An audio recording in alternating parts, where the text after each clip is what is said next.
আজকে উচ্ছে দিয়ে নোটে শাক করেছি। প্রথমে উচ্ছেটাকে আগে ভালো করে ভেজে নিয়েছি, তারপর শুকনো লঙ্কা 5 ফোড়ন দিয়ে শাকটা ভালো করে নেড়ে নুন আর হলুদ দিয়ে মজে এলে তারপর উচ্ছে দিয়ে মিশিয়ে নাড়াচাড়া করে নামিয়ে নিয়েছি।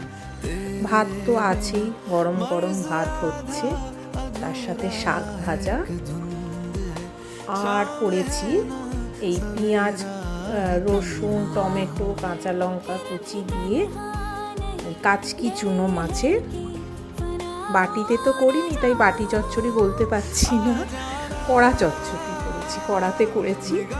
মানে সমস্ত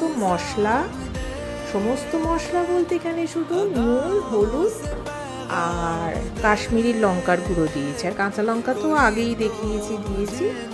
সমস্ত কাঁচা মশলা মেখে মাছগুলো তো এমনিই নরম, খুব কাঁচা তেল দিয়ে সামান্য একটু জল দিয়ে ঢাকা দিয়ে নাড়াচাড়া করলেই দুর্দান্ত স্বাদের হয়ে যায় কাচকি চুনো মাছ। মাখা মাখা ঝাল খেতে অসাধারণ, আর কিচ্ছু লাগে না। আর এটা উপরি পাওনা ডিমের ঝাল।